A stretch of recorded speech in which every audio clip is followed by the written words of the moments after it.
Are का मतलब क्या है, रॉड्रीग्रेज। ये बॉलिवर और रॉड्रीग्रेज नाम के जो रिसर्चर हैं उन्होंने ही इसको डेवलप किया था, डिजाइन किया था, इसलिए इसका नाम है PBR322, जो कि ऑर्डर को क्या करता है, रिप्रेजेंट करता है। तो ये है PBR322, ये PBR322 है। साइज मैंने इसका बताया था, साइज कितना होता है, 4.3 KB और KB। हेलो बच्चों, तो आज फिर से एक नया सेशन स्टार्ट करने जा रहा हूं मैं। ऑलरेडी लास्ट वाले सेशन में हम लोगों ने वेक्टर तक का स्टडी कर लिया था। हमने ये पढ़ लिया है कि बायोटेक्नोलॉजी चीज़ क्या है, बायोटेक्नोलॉजी का प्रिंसिपल क्या होता है। प्रिंसिपल में हमने ये डिटेल में देख लिया है कि हमें जेनेटिक इंजीनियरिंग आना चाहिए और साथ ही साथ हमारे पास जो है बायोफिजिकल प्रोसेस आना चाहिए, बायो प्रोसेस इंजीनियरिंग हमें आना चाहिए, ताकि हम स्टेराइल कंडीशन को क्या कर सके, मेंटेन कर सके। तो ये हमने पढ़ लिया था। हमने टूल्स भी देख लिया था, और tools of biotechnology, tools of genetic engineering में हमने देखा था कि सबसे पहले तो हमारे पास डिजायर्ड डीएनए होना चाहिए। जो हम प्रोडक्ट बनवाना चाहते हैं उसको कोड करने वाला डिजायर्ड डीएनए होना चाहिए।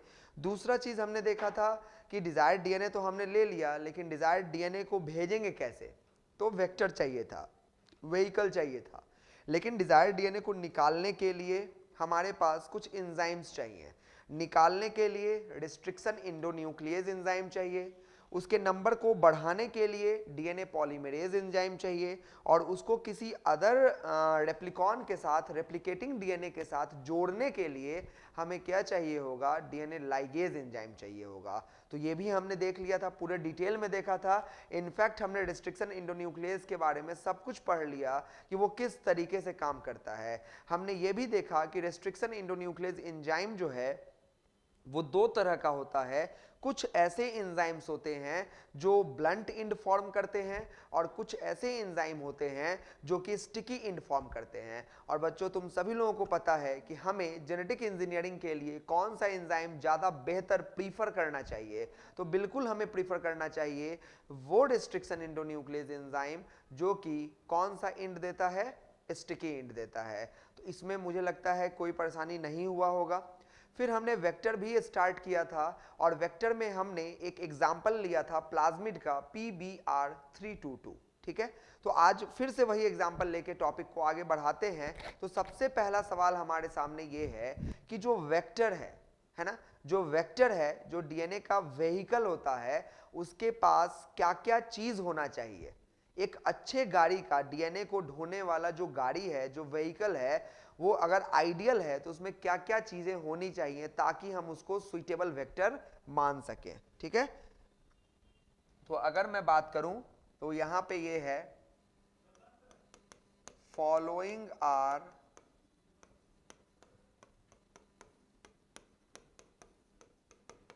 Characteristic feature of a suitable vector, suitable vector।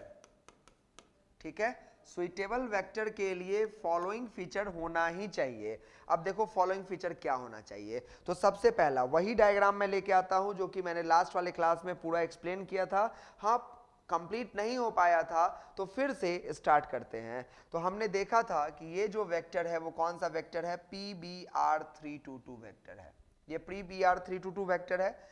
ये कैसा होता है, डबल स्ट्रैंडेड होता है, सर्कुलर होता है। चूंकि ये प्लाज्मिड है तो जाहिर सी बात है ये डबल स्ट्रैंडेड और कैसा होगा, सर्कुलर होगा। इसका नाम PBR322 क्यों पड़ा ये मैंने बता दिया था। P का मतलब क्या होता है, प्लाज्मिड होता है। B का मतलब क्या होता है, बॉलिवर। R का मतलब क्या है, रॉड्रीग्रेज।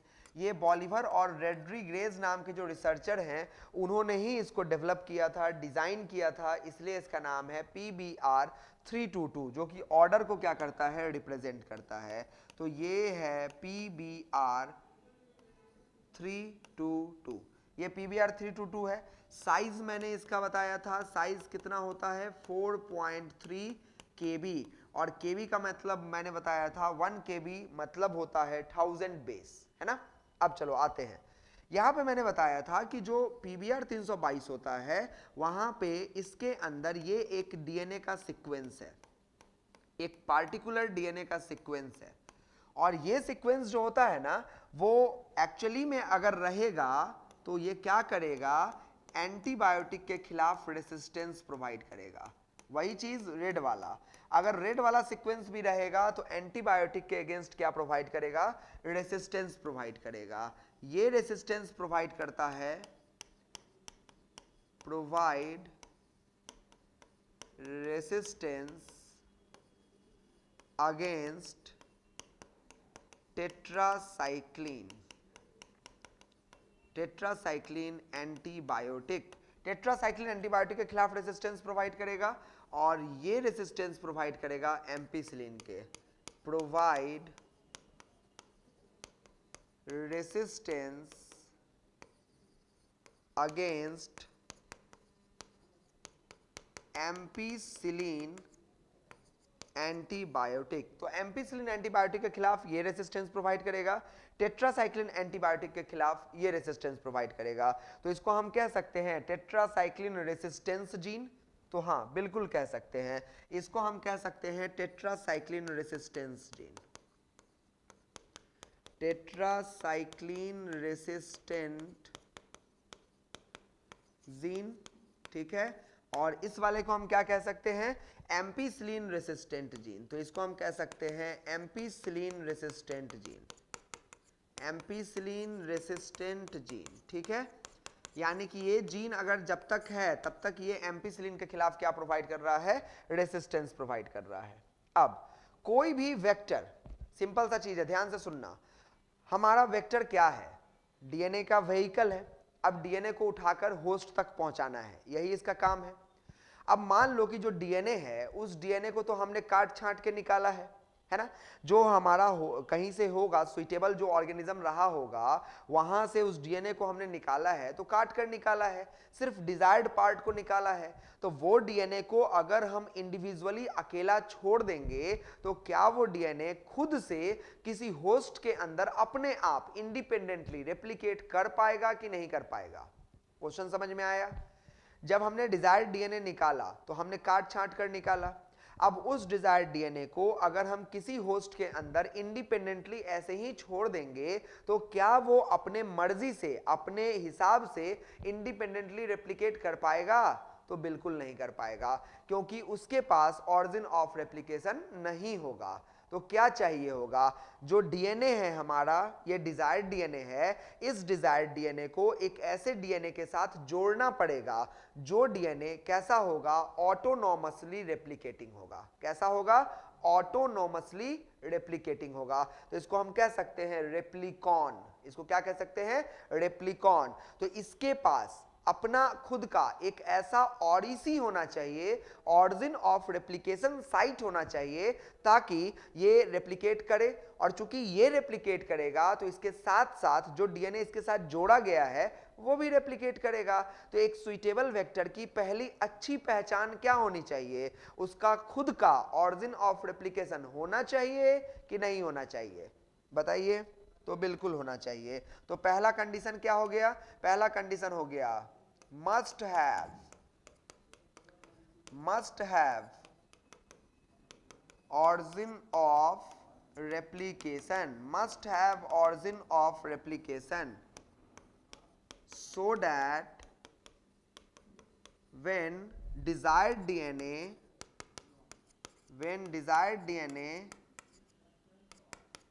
attached with vector DNA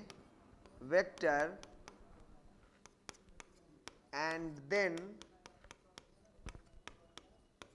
send to host organism, host में भेज दिया गया, in this case due to origin of replication of vector recombinant DNA will replicate independently independently in host nucleus. समझ में आया? यहाँ पे क्या बताया गया? यहाँ ये बताया गया कि इसके पास ऑरिजिन ऑफ रेप्लिकेशन होना चाहिए। अब पूछा जाएगा, अगर यहाँ पे दिमाग में सवाल आएगा ऐसा क्यों होना चाहिए, तो भैया डिजायर्ड डीएनए के पास तो ऑरिजिन ऑफ रेप्लिकेशन होता नहीं है। अब डिजायर्ड डीएनए के पास अगर ऑरिजिन ऑफ रेप्लिकेशन नहीं होता है और तुम कह रहे हो कि हम डिजायर्ड डीएनए को होस्ट के सेल के न्यूक्लियस में भेजेंगे, तो भेज दो। अगर भेज दोगे तो क्या गारंटी है कि वो होस्ट के जीनोम के साथ एक्यूमुलेट हो? नहीं होगा। और अगर नहीं होगा तो उस कंडीशन में क्या वो रेप्लिकेट कर पाएगा? क्या वो अपना नंबर बढ़ा पाएगा? क्या वो ट्रांसक्राइब कर पाएगा? क्या प्रोडक्ट बन पाएगा? तो जवाब है नहीं, बिल्कुल नहीं हो पाएगा। तो एश्योर चाहिए ना कि भाई हमारा काम हो, खाली भेजने से तो काम नहीं हो जाएगा, हमारा काम हो। तो हम क्या करेंगे? हम इस डिजायर्ड डीएनए को एक ऐसे डीएनए के साथ जोड़ेंगे जो डीएनए के पास अपना खुद का रेप्लिकेटिव प्रॉपर्टी होना चाहिए। और रेप्लिकेटिव प्रॉपर्टी तो तभी होगा जब उसके पास कौन सा साइट होगा? ऑरिजिन ऑफ रेप्लिकेशन होगा। तो बिल्कुल एक सुइटेबल वेक्टर के पास क्या होना चाहिए? ऑरिजिन ऑफ रेप्लिकेशन होना ही चाहिए। समझ में आया कि नहीं आया? तो ये पहला था। तो चलिए दे देते हैं इसको ऑरिजिन ऑफ रेप्लिकेशन। ये रहा इसका ऑरिजिन ऑफ रेप्लिकेशन। इसके पास, इस वेक्टर के पास अपना खुद का क्या है? ऑरिजिन ऑफ रेप्लिकेशन है। इसको हम क्या बोलेंगे? ऑरिसी बोलेंगे, है ना? ये क्या है? ऑरिजिन ऑफ रेप्लिकेशन है। Origin of replication, origin of replication. तो ये ऑरिजिन ऑफ रेप्लिकेशन हो गया। चलिए बहुत बढ़िया बात है। और क्या होना चाहिए गुड वेक्टर के पास? एक तो हमने क्वालिटी देख लिया कि गुड वेक्टर के पास ऑरिजिन ऑफ रेप्लिकेशन होना चाहिए। बिल्कुल ये गुड वेक्टर है क्योंकि इसके पास ऑरिजिन ऑफ रेप्लिकेशन है। दूसरा क्या होना चाहिए? इसके पास सेलेक्टेबल मार्कर होना चाहिए। यही एक्चुअली में हम लोग लास्ट क्लास में डिस्कस कर रहे थे। सेलेक्टेबल मार्कर, सेलेक्टेबल मार्कर का मतलब होता है कि सोचना, थोड़ा इसमें थोड़ा सोचना पड़ेगा, एनालाइज करना पड़ेगा। जैसे यहां पे थोड़ा सा हम बताते हैं। मान लो कि कोई बैक्टीरिया है, ये कोई बैक्टीरिया है, ठीक है, और इस बैक्टीरिया के पास do not have antibiotic resistance. इस बैक्टीरिया के पास कोई भी एंटीबायोटिक रेसिस्टेंस नहीं है। क्लियर है बात? अब ऐसे में अगर इस बैक्टीरिया को हम किसी कल्चर मीडिया में रखें, कोई कल्चर मीडिया में ग्रो करवाएं और उस कल्चर मीडिया में हम एंटीबायोटिक डाल देंगे, तो क्या ये बैक्टीरिया सरवाइव कर पाएगा? नहीं कर पाएगा। लेकिन अगर हम इसमें कौन सा वेक्टर डाल दें? इसमें अगर हम PBr322 डाल दें, अगर हम ये डाल दिए तो डालने के बाद अब बताओ ये एंटीबायोटिक रेसिस्टेंस हो जाएगा कि नहीं हो जाएगा? हो जाएगा। यानी कि PBr322 के डालने के बाद ये PBr322 इसके अंदर गया कि नहीं गया, ये क्या हमें पता है? क्या हम देख के बता सकते हैं? बिल्कुल नहीं देख के बता सकते हैं। लेकिन पता कैसे लगाएंगे? कोई बैक्टीरिया है, उसमें हम मानते हैं कि मेरा PBr322 चला गया, हम मानते हैं, लेकिन गया है कि नहीं गया है वो हमको नहीं पता। लेकिन हम पता लगाना चाहते हैं कि किस बैक्टीरिया में गया है और किस बैक्टीरिया में नहीं गया है। तो अब बताओ, तो आंसर तुम्हारे दिमाग में आ गया होगा। जिस बैक्टीरिया के अंदर एम्पिसिलिन और टेट्रासाइक्लिन के खिलाफ रेसिस्टेंस आ जाएगा, उसका मतलब है उसके अंदर PBr322 गया होगा, क्योंकि इस बैक्टीरिया में नेचुरली तो कोई एंटीबायोटिक रेसिस्टेंस नहीं ना था। लेकिन जब हमने इसमें PBr322 डाला, जब ये इसमें गया होगा, तो ये जब गया होगा तो अपने साथ एंटीबायोटिक रेसिस्टेंस जीन लेके गया होगा। तो बताइए इसके यहां आने से ये बैक्टीरिया अब एंटीबायोटिक के खिलाफ रेसिस्टेंस देगा कि नहीं देगा? देगा। तो वो दोनों जीन जो है, ये दोनों जीन किसकी तरह काम कर रहा है? सिलेक्शन में मदद कर रहा है कि नहीं कर रहा है? बिल्कुल मदद कर रहा है। अगर ये दोनों जीन नहीं होता, अगर इसके पास एंटीबायोटिक के रेसिस्टेंस का क्वालिटी नहीं होता, तब सोचो जरा, इसको अगर हम बैक्टीरिया में डालते और पता लगाना चाहते कि किस बैक्टीरिया में गया है और किस बैक्टीरिया में नहीं गया है, तो क्या तुम पता लगा पाते?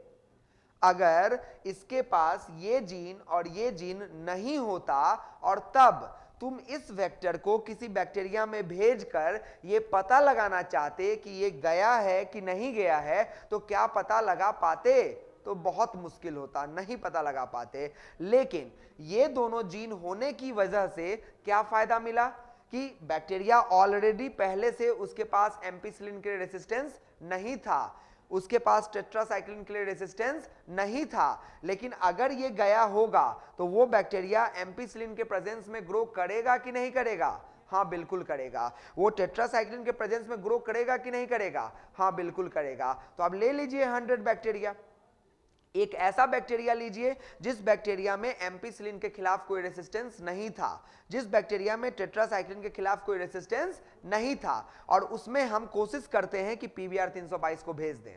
भेज दिए। अब क्या लगता है सब 100 बैक्टीरिया में चला गया होगा? नहीं गया होगा। किसी में गया होगा, किसी में नहीं गया होगा। मान लीजिए जिसमें गया होगा तो वो bacteria antibiotic ampicillin, antibiotic tetracycline के प्रेजेंस में ग्रो करेगा कि नहीं करेगा? तो जवाब है बिल्कुल करेगा।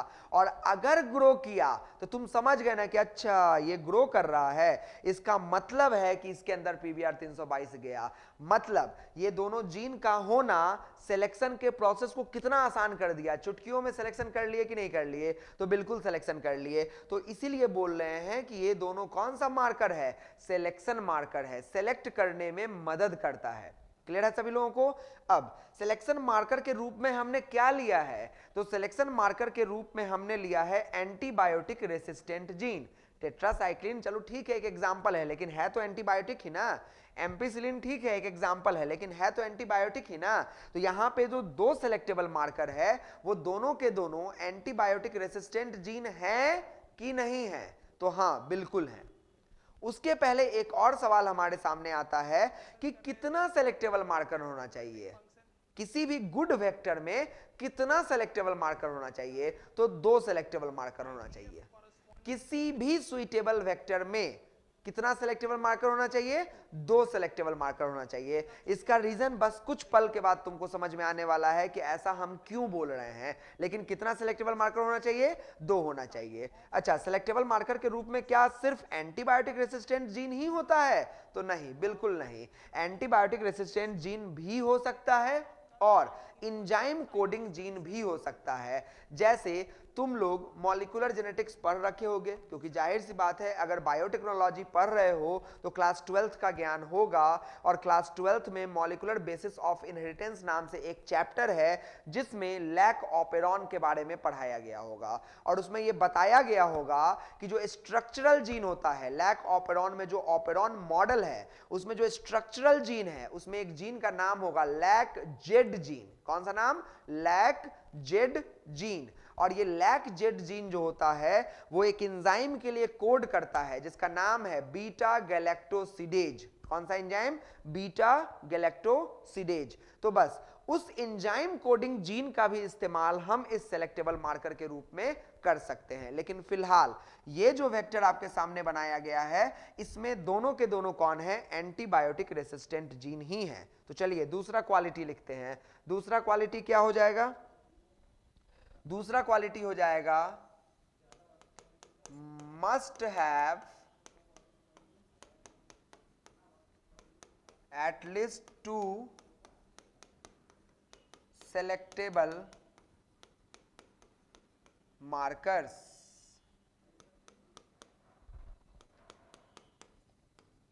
These selectable marker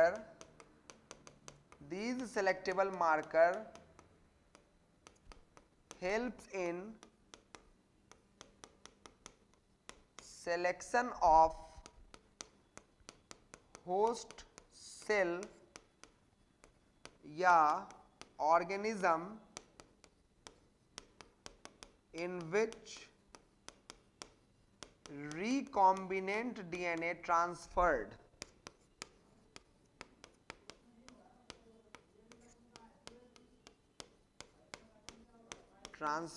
और नॉट। रिकॉम्बिनेंट डीएनए ट्रांसफर हुआ है कि नहीं हुआ है उसको आइडेंटिफाई करने के लिए, सेलेक्ट करने के लिए इस सेलेक्टेबल मार्कर का होना बहुत जरूरी है। ठीक है, सेलेक्टेबल मार्कर में भी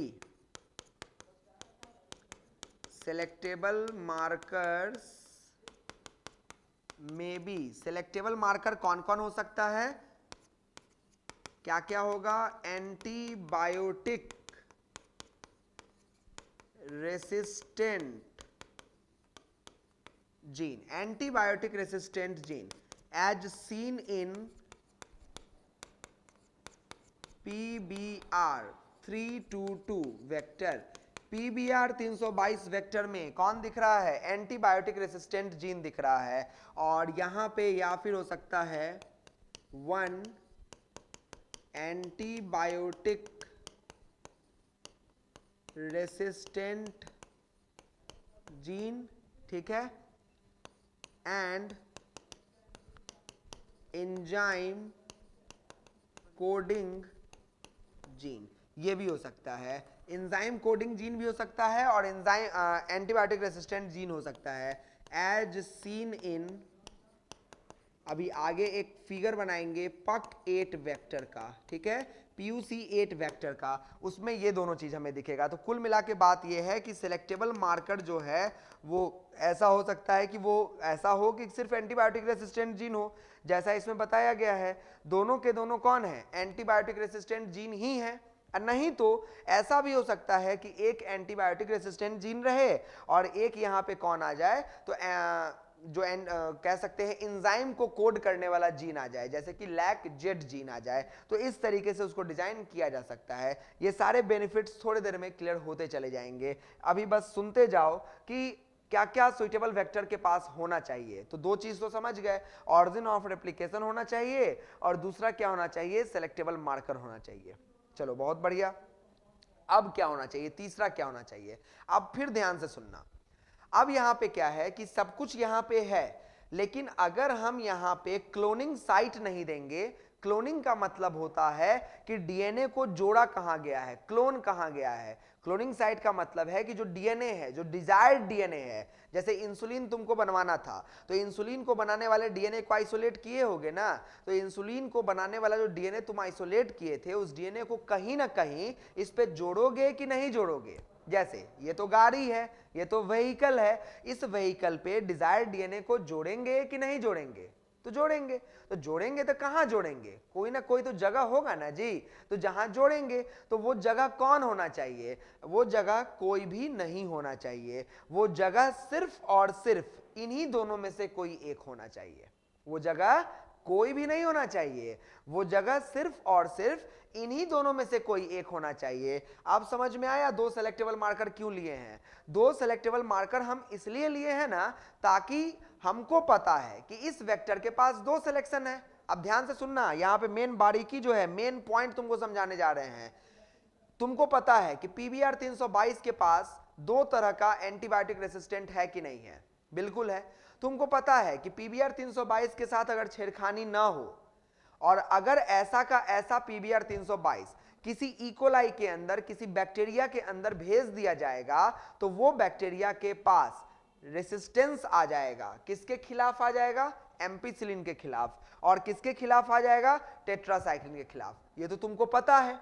अब सुनो जरा, अब तुमने क्या किया? डिजायर्ड डीएनए निकाल लिया, और डिजायर्ड डीएनए को निकालने के बाद क्या किया है? इन दोनों में से किसी एक जगह पे जोड़ दिया है। फॉर एन एग्जाम्पल यहां जोड़ दिया है। तो यहां जोड़ने के लिए इसको काटना पड़ा होगा, पहले इसको काटे होंगे और काटने के बाद उसको यहां जोड़े होंगे, है ना। और जैसे ही हम इसको काटे होंगे तो ये जीन इसी फॉर्म में रहा होगा कि मनुपुलेट हो गया होगा? तो बिल्कुल मनुपुलेट हो गया होगा। जब तुम इसको काटे या बीच में कुछ और जोड़ दिए तो क्या ये ऐसा ही रहा होगा?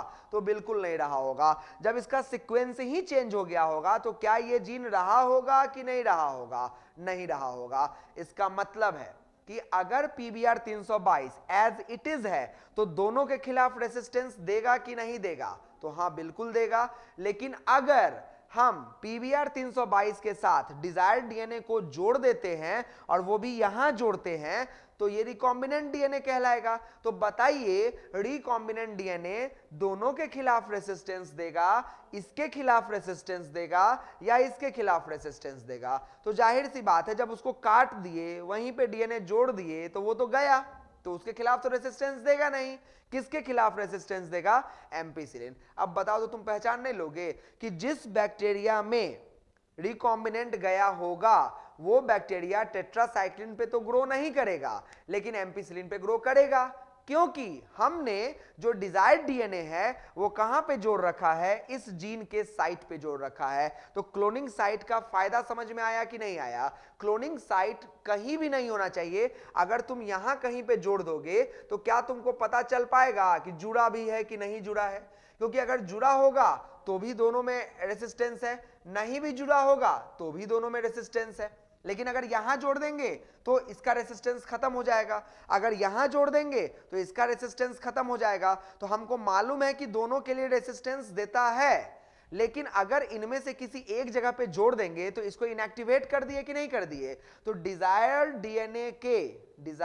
डीएनए के यहां इंसर्ट होने की वजह से ये इनएक्टिवेट हुआ कि नहीं हुआ? इसी को इंसर्शनल इनएक्टिवेशन कहते हैं। क्या कहते हैं? इंसर्शनल इनएक्टिवेशन कहते हैं। और चूंकि ये इनएक्टिवेट हो गया तो रिकॉम्बिनेंट डीएनए में यही वाला क्वालिटी रहेगा, और अगर यहां इंसर्ट किए होते तो ये इनएक्टिवेट हो जाता तो ये वाला एक्टिवेटेड रहता। तो इस तरीके से एक गया तो दूसरे की मदद से हम पहचान लेंगे। तो इसीलिए क्लोनिंग कहीं भी करना है कि one of the selectable marker पे करना है? तो बिल्कुल one of the selectable marker पे करना है। तो हम यहां बोलेंगे तीसरा quality, must have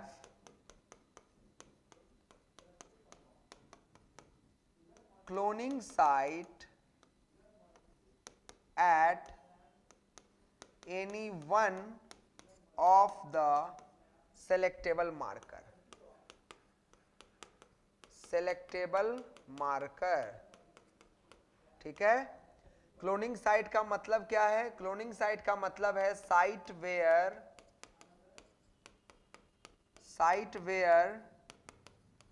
desired DNA will be ligated, या आसान भाषा में एडेड टू द वेक्टर। वो जगह जहां पे डिजायर्ड डीएनए को जोड़ा जाएगा उसको हम लोग क्या कहते हैं? Cloning site. और क्लोनिंग साइट किसी ना किसी एक सिलेक्टेबल मार्कर पे होना चाहिए। क्लियर है? और उसके बाद और क्या होना चाहिए? और क्या क्वालिटी होना चाहिए? तो इसके अलावा क्वालिटी ये होना चाहिए कि काटोगे कैसे? बिना एंजाइम के रिस्ट्रिक्शन साइट के क्या काट पाओगे? तो नहीं काट पाओगे। तो लास्ट वाले फिगर में हमने एक्सप्लेन किया था, बस उसको एक बार फिर से रिवाइंड करके बता देते हैं। यहां रिस्ट्रिक्शन साइट है, यहां रिस्ट्रिक्शन साइट है ऑफ PST1 एंजाइम। किसका साइट है? PST1 एंजाइम का है। उसी तरीके से यहां पे रिस्ट्रिक्शन साइट है, किसका रिस्ट्रिक्शन साइट है? PVU1 का है।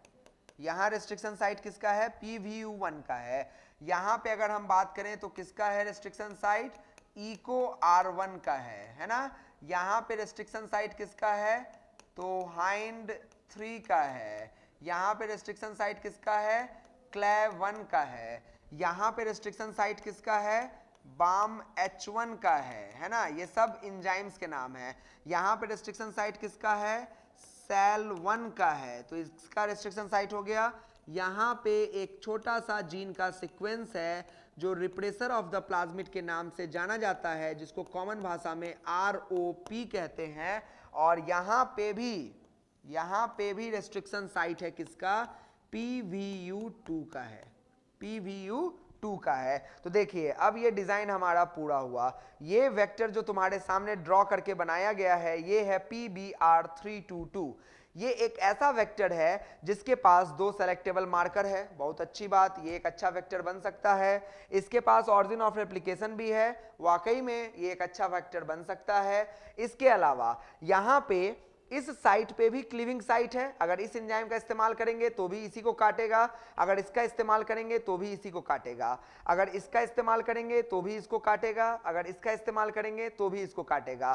तो बात यह है कि अगर BAMH1 का इस्तेमाल करते हैं तो इसी को काटेगा, SAL1 का इस्तेमाल करते हैं तो भी इसी को काटेगा। तो हम इन दोनों में से किसी एक का इस्तेमाल कर सकते हैं। ठीक है, तो ये क्लीविंग साइट भी है, रिस्ट्रिक्शन साइट भी है। इस्तेमाल करना अभी हम थोड़ी देर में सीखेंगे। तो ये सब कुछ यहाँ पे अवेलेबल है, सारा कुछ हो गया। लेकिन और क्या होना चाहिए? अब जैसे मान लो हमने तो बता दिया कि ऑरिजिन ऑफ रेप्लिकेशन होगा, तो ये होस्ट के अंदर जब जाएगा तो इंडिपेंडेंटली रेप्लिकेट करेगा, होस्ट के न्यूक्लियस के ऊपर डिपेंड होने की इसको कोई जरूरत नहीं होगी, होस्ट के जीनोम के ऊपर इसको डिपेंड होने की कोई जरूरत नहीं होगी, क्योंकि ये खुद करेगा। लेकिन इसका एक कॉपी नंबर होता है। कॉपी नंबर का मतलब क्या होता है ना, कि ये जिस होस्ट में भेजा जाएगा ना, तो ये तुरंत रेप्लिकेट करके अपना नंबर उतना बढ़ा लेगा ताकि ये क्या कर सके, डीएनए का कॉपी भी उतना बन जाए। तो मिनिमम जितना ये नंबर में किसी के अंदर एग्जिस्ट करता है उसको हम लोग क्या कहते हैं, कॉपी नंबर कहते हैं। और इसका कॉपी नंबर ठीक ठाक है, बहुत ज्यादा तो नहीं है लेकिन हाँ ठीक ठाक है। क्यों हम ऐसा बोल रहे हैं, क्योंकि इससे कम कॉपी नंबर वाले भी एग्जिस्ट करते हैं, लेकिन हमको चाहिए वो जिसका कॉपी नंबर क्या हो, ज्यादा। अब बोलोगे क्यों ज्यादा, तो सोचो जरा, अगर ये प्लाज्मिड किसी होस्ट के न्यूक्लियस में भेजा जाए और ये रेप्लिकेट करके मात्र 5 ही कॉपी बना सके, तो बताओ इसके साथ तो हमारा डीएनए भी गया होगा, तो उस डीएनए का कितना कॉपी बनेगा, 5। अगर मान लो इसका कॉपी नंबर 10 होगा तो ये उस होस्ट के अंदर रेप्लिकेट करके कितना कॉपी बना लेगा, 10 कॉपी। तो डीएनए भी कितना कॉपी बना लेगा, 10 कॉपी। अगर मान लो ये 20 कॉपी नंबर इसका होगा तो 20 कॉपी बनेगा, तो डीएनए का भी कितना कॉपी बनेगा, 20 कॉपी बनेगा। तो फायदा किसमें तुमको दिख रहा है, ज्यादा कॉपी बनने में फायदा दिख रहा है कि कम कॉपी बनने में फायदा दिख रहा है? तो जाहिर सी बात है तुम्हारा जवाब होगा कि ज्यादा कॉपी बनेगा तो डीएनए का भी कॉपी ज्यादा बनेगा, तो ट्रांसक्रिप्शन भी ज्यादा होगा, तो प्रोडक्ट भी ज्यादा बनेगा। तो जाहिर सी बात है कॉपी नंबर ज्यादा वाला चाहिए कि कॉपी नंबर कम वाला चाहिए, तो कॉपी नंबर ज्यादा वाला चाहिए। और इसका ठीक ठाक कॉपी नंबर है, रीजनेबली ठीक ठाक कॉपी नंबर है, ना तो बहुत ज्यादा है और ना ही बहुत कम है। ऐसे ऑन एवरेज इसका 25 से 30 कॉपी नंबर होता है, तो कॉपी नंबर इसका ठीक ठाक है। ठीक है, तो हम यहां बोल सकते हैं must have high copy number, must have high copy number. तो चौथा क्या हो जाएगा, must have high copy number, must have high copy number means the number in which plasmid या vector exist in the cell।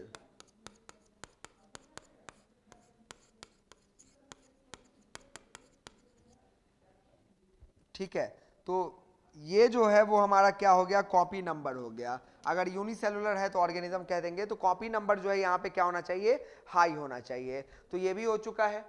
Plus अब बताओ जरा, balm H1 का रेस्ट्रिक्शन साइट कितना होना चाहिए? ये जो एंजाइम है, इस एंजाइम में ये जो PBr 322 है, थोड़ा वर्किंग समझ लेते हैं, क्योंकि आइडियल नेचर तो हम बता दिए, लेकिन अब एक चीज बच रहा है और वो ये क्या है, वो क्या है, अगर मान लो तुम्हारा सामान छोटा सा है तो उसको ढोने के लिए गाड़ी कौन सा मंगाओगे, बड़ा गाड़ी मंगाओगे कि छोटा गाड़ी से ही काम हो जाएगा? तो जाहिर सी बात है छोटे गाड़ी से ही काम हो जाएगा। अगर हमारा सामान बड़ा है तो बड़ा गाड़ी मंगाएंगे, अगर हमारा सामान बहुत बड़ा है तो बहुत बड़ा सा गाड़ी मंगाएंगे। तो सामान के साइज के हिसाब से हम व्हीकल का चुनाव करते हैं कि नहीं करते हैं? तो बिल्कुल करते हैं। अगर हमारा डिजायर्ड डीएनए बड़ा है तो क्या ये PBr 322 उसको ढोने के लिए कैपेबल रहेगा? तो नहीं रहेगा। तो साइज ऑफ वेक्टर भी सुइटेबल फीचर है कि नहीं है? तो बिल्कुल फीचर है। तो अगला फीचर क्या आ गया, अगला प्रॉपर्टी आ गया, size of vector must be suitable so that they carry desired DNA। तो इसका चुनाव जो होना चाहिए, वेक्टर का चुनाव जो होना चाहिए, वो डिजायर्ड डीएनए के साइज के हिसाब से होना चाहिए। ये नहीं कि डिजायर्ड डीएनए बहुत बड़ा और छोटा वाला वेक्टर लेके जा रहे हैं, सामान है पूरे घर का और हम ट्राईसाइकिल पे कह रहे हैं कि ढो देंगे, ऐसा असंभव है। हम क्या करेंगे, वहां ट्रक का इस्तेमाल करेंगे, ट्रेन का इस्तेमाल करेंगे, या और भी जो बड़ा गाड़ी है, ट्रेन के लिए तो जाना पड़ेगा लेकिन एटलीस्ट ट्रक का इस्तेमाल करेंगे। तो जाहिर सी बात है कि डिजायर्ड डीएनए के साइज के हिसाब से वेक्टर के साइज का क्या होगा, चुनाव होगा। कौन से वेक्टर का चुनाव होगा ये डिपेंड करता है कि डिजायर्ड डीएनए का साइज कितना है। तो चलिए ये सब तो हो गया प्रॉपर्टीज के बारे में।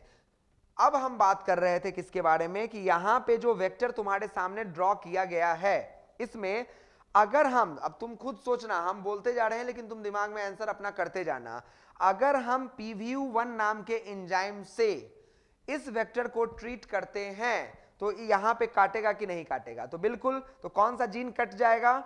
एम्पिसिलिन रेसिस्टेंट जीन कट जाएगा। अगर हम PST1 से काटते हैं तो भी एम्पिसिलिन रेसिस्टेंट जीन कट जाएगा। अगर हम EcoR1 से काटते हैं तो इन दोनों मार्कर में से कोई भी जीन नहीं कटेगा। अगर हम HIND3 से काटते हैं तो भी इन दोनों में से कोई भी जीन नहीं कटेगा। अगर हम CLAVAN से काटते हैं तो भी इन दोनों में से कोई जीन नहीं कटेगा। अगर हम BAMH1 से काटते हैं तो टेट्रासाइक्लिन रेसिस्टेंट जीन कट जाएगा। अगर हम SAL1 से काटते हैं तो टेट्रासाइक्लिन रेसिस्टेंट जीन कट जाएगा। और अगर हम PVU2 से काटते हैं तो ROP मेरा कट के क्या हो जाएगा? हट जाएगा। समझ में आया कि नहीं आया? तो ये तो हो गया बेसिक चीज। लेकिन अब बताओ जरा कौन सा एंजाइम, जेनेटिक इंजीनियरिंग के लिए कौन सा एंजाइम इसमें लेना बेहतर है? हमने तुमको प्रॉपर्टी बता दिया, वेक्टर के पास ऑरिजिन ऑफ रेप्लिकेशन होना चाहिए, दूसरा 2 सेलेक्टेबल मार्कर होना चाहिए, तीसरा क्लोनिंग साइट कहां होना चाहिए? Selectable marker. बस इसी पॉइंट को पकड़ना है और बताना है। क्लोनिंग साइट कहां होना चाहिए? सेलेक्टेबल मार्कर पे होना चाहिए। तो बताइए हम कहां काटना चाहते हैं? हम क्यों काटना चाहते हैं? क्योंकि हम डिजायर्ड डीएनए को जोड़ना चाहते हैं, और डिजायर्ड डीएनए को जोड़ना चाहते हैं तो पहले काटना तो होगा। तो हम क्यों काटना चाहते हैं? क्योंकि हम डिजायर्ड डीएनए को जोड़ना चाहते हैं। तो कहां जोड़ना चाहते हैं? कहीं भी कि सेलेक्टेबल मार्कर के पोजीशन पे? तो सेलेक्टेबल मार्कर के पोजीशन पे। तो बताओ कौन सा एंजाइम यूजफुल है? ये एंजाइम यूजफुल है, ये एंजाइम यूजफुल है, ये एंजाइम यूजफुल है, और ये एंजाइम यूजफुल है। क्या ये यूजफुल है? तो बिल्कुल नहीं। क्या ये यूजफुल है? तो बिल्कुल नहीं। क्या ये यूजफुल है? तो बिल्कुल नहीं। क्या ये यूजफुल है? तो बिल्कुल नहीं। ये चारों एंजाइम इस PBR 322 को लेकर अगर हम स्टडी करना चाहते हैं, अगर इनको लेकर हम जेनेटिक इंजीनियरिंग करना चाहते हैं, तो कतई इन चारों एंजाइम का इस्तेमाल नहीं करना है। किसका इस्तेमाल करना है? BAMH1 का करना है, SAL1 का करना है, PVU1 का करना है, PST1 का करना है। क्लियर है बात? तो चलो एक एग्जांपल ले लेते हैं। हम किसका इस्तेमाल करते हैं? BAMH1। क्योंकि एग्जांपल के माध्यम से पढ़ेंगे ना तो तुमको फटाफट समझ में आएगा। तो हम किसका इस्तेमाल करेंगे? BAMH1 का। तो एक एग्जांपल लेते हैं, हम लेते हैं BAMH1। तो हम क्या करने जा रहे हैं? treat PBR322 with BAMH1. treat PBR322 with BAMH1 restriction endonuclease, BAMH1 restriction endonuclease। तो चलो ट्रीट करते हैं। ये PBR 322 है, ये PBR 322 है, और ये इसका क्या हो गया? डबल स्ट्रैंडेड हो गया। ये सर्कुलर डीएनए होता है क्योंकि प्लाज्मिड है। प्लाज्मिड हमेशा कैसा होता है? सर्कुलर होता है। तो बिल्कुल हमने सर्कुलर बना दिया है। ये कौन सा जीन है? ये एम्पिसिलिन रेसिस्टेंट जीन है। ये है एम्पिसिलिन रेसिस्टेंट जीन। ये कौन सा जीन है बच्चों? ये है टेट्रासाइक्लिन रेसिस्टेंट जीन। ये है टेट्रासाइक्लिन रेसिस्टेंट जीन। ये क्या है? ORIC है, ऑरिजिन ऑफ रेप्लिकेशन है। और ये क्या है? ROP है, रिप्रेसर ऑफ प्लाज्मिड है। तो ये हो गया हमारा कौन सा वेक्टर? ये हो गया हमारा PBR322। अब यहाँ पे कौन सा एंजाइम का ट्रीटमेंट हो रहा है? BAMH1 का हो रहा है। कहाँ काटेगा? टेट्रासाइक्लिन रेसिस्टेंट जीन पे। तो cleaves at tetracycline resistant gene, cleaves at tetracycline resistant gene. ये कौन सा रेसिस्टेंट जीन है? ये है ampicillin resistant gene, ampicillin resistant gene है, ठीक है। तो कहां काटेगा? टेट्रासाइक्लिन रेसिस्टेंट जीन पे काटेगा। और चूंकि बाम H1 कौन सा इंड प्रोवाइड करता है? स्टिकी इंड प्रोवाइड करता है। कौन सा इंड प्रोवाइड करता है? स्टिकी इंड प्रोवाइड करता है। तो बताइए बच्चों डायग्राम कैसा बनने वाला है? तो जब ये कटेगा तो काट दिए, जब ये कटेगा तो ये इस तरीके से है और ये इसका ये आ गया इस तरीके से, ये आ गया इस तरीके से, ये आ गया इस तरीके से और ये आ गया इस तरीके से। ये देखिए over hanging single stranded sequence दिख रहा है कि नहीं दिख रहा है? सभी लोगों को दिख रहा होगा मुझे जहां तक लग रहा है। ये देखो अलग कलर से दिखा रहे हैं, ये ग्रीन कलर का over hanging single stranded sequence, over hanging single standard sequence बन गया कि नहीं बन गया? अरे कैंची चलाया होगा तो यहीं पे काटा होगा तो दो यहां से बीच से खोल दिया होगा तो ये दोनों एंड क्या हो गया होगा? अलग हो गया होगा। तो बताओ इस तरीके से बन के तैयार हुआ कि नहीं हुआ? तो ये यहाँ पे बन के तैयार हो चुका है। ये यहाँ पे जब काटा होगा तो जाहिर सी बात है ये इस तरीके से आया होगा और यहाँ काट दिया होगा तो ये जुड़ के तैयार हुआ कि नहीं हुआ? तो बिल्कुल तैयार हुआ। तो ये यहाँ पे बन चुका है। लेकिन क्या यहाँ पे एम्पिसिलिन रेसिस्टेंट जीन के साथ कोई छेड़खानी हुई कि नहीं हुई? तो बिल्कुल नहीं हुआ। ये कौन है? Ampicillin resistant gene, ampicillin resistant gene. ये है ऑरिसी, ये है आरओपी। ये हो गया ऑरिसी और ये हो गया आरओपी, ये हो गया। लेकिन कौन सा लॉस हो गया? तो यहां पे लॉस हो चुका है टेट्रासाइक्लिन रेसिस्टेंट प्रॉपर्टी। तो हम कह सकते हैं tetracycline resistant gene cleaved by कौन सा? Balm H1। और इसकी वजह से स्टिकी इंड देखो तो जरा, ये वाला इंड कौन सा इंड है? Sticky end. और ये भी कौन है? Sticky end. तो यहाँ स्टिकी इंड फॉर्म हुआ कि नहीं हुआ? तो हम कह सकते हैं स्टिकी इंड फॉर्म्ड। क्या फॉर्म हो गया? स्टिकी इंड फॉर्म हो गया। क्लियर है कि नहीं है? तो देखो तो बाम H1 कैसे काम किया।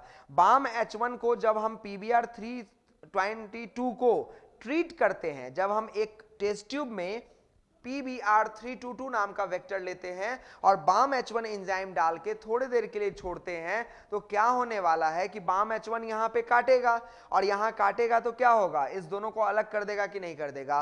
और जैसे ही अलग करेगा तो यहां पे कौन सा इंड बन जाएगा? स्टिकी इंड बन जाएगा। और यहां पे टेट्रासाइक्लिन के रेसिस्टेंट का प्रॉपर्टी रहेगा कि नहीं रहेगा? तो नहीं रहेगा। अरे ये जुड़ा रहता तब ना प्रॉपर्टी रहता, लेकिन अभी तो जुड़ा हुआ नहीं है, दोनों कट के अलग हट चुका है। तो क्या टेट्रासाइक्लिन के रेसिस्टेंट का प्रॉपर्टी रहेगा? नहीं रहेगा। तो बताइए ऐसे क्वालिटी में क्या टेट्रासाइक्लिन के रेसिस्टेंट का प्रॉपर्टी है कि नहीं है? तो नहीं है। लेकिन एम्पिसिलिन के रेसिस्टेंट का प्रॉपर्टी है कि नहीं है? तो हाँ बिल्कुल है, एम्पिसिलिन रेसिस्टेंट का प्रॉपर्टी है।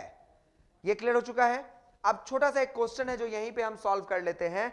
सोचो जरा कि इस PBr 322 में बाम H1 से जो क्लीव करने का साइट है ना, बाम H1 का, पहले ये जो फिगर है, इस पूरे PBr 322 में बाम H1 कितनी जगह काट सकता है?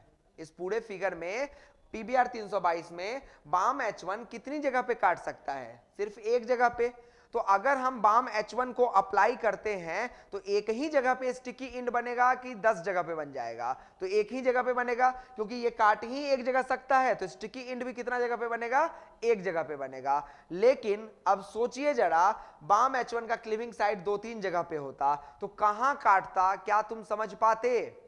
चूंकि एक जगह पे है तब ना तुम एकदम कॉन्फिडेंटली कहते हो कि नहीं नहीं बाम H1 आया है, टेट्रासाइक्लिन को ही काटा होगा, टेट्रासाइक्लिन रेसिस्टेंट जीन को ही काटा होगा। इतना कॉन्फिडेंटली तुम कब जवाब दे पाते हो?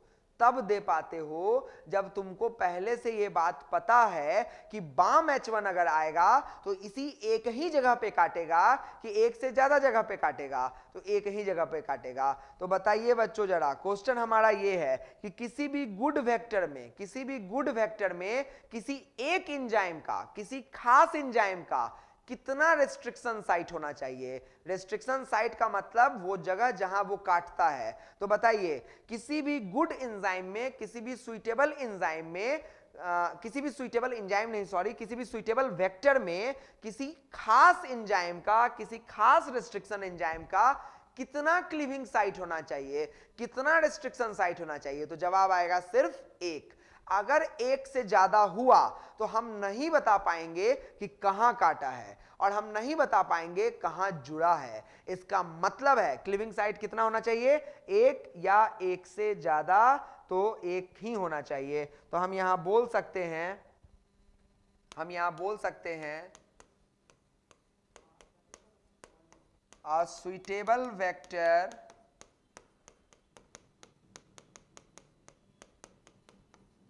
must have only one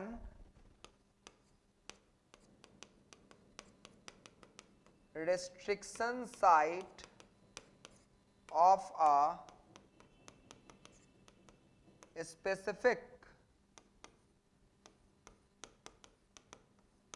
restriction endonuclease enzyme। अगर एक से ज्यादा हुआ तो दिक्कत समझ में आया कि नहीं आया। अगर एक से ज्यादा हुआ तो दिक्कत ये होगा कि हम आइडेंटिफाई नहीं कर पाएंगे कि क्लीविंग कहां पे हुआ है, और हम अगर आइडेंटिफाई नहीं कर पाएंगे तो हम सिलेक्ट नहीं कर पाएंगे, और अगर हम सिलेक्ट नहीं कर पाएंगे तो फिर चीजें आसान नहीं होने जा रही हैं। इसलिए चीजों को आसान करना है। रेस्ट्रिक्शन एंडोन्यूक्लियस का कोई खास रेस्ट्रिक्शन एंडोन्यूक्लियस, जैसे अगर इको R1 का है तो एक ही साइट होना चाहिए, अगर बाम H1 का है तो एक ही साइट होना चाहिए, अगर PVU1 का है तो एक ही साइट होना चाहिए, अगर PVU2 का है तो एक ही साइट होना चाहिए, अगर SAL1 का है तो एक ही साइट होना चाहिए। तो इससे क्या समझ में आया कि किसी भी वेक्टर में कोई खास रेस्ट्रिक्शन एंडोन्यूक्लियस का कितना साइट होना चाहिए, एक ही साइट होना चाहिए, ताकि वो कितने जगह पे काट सके, सिर्फ एक जगह पे काट सके।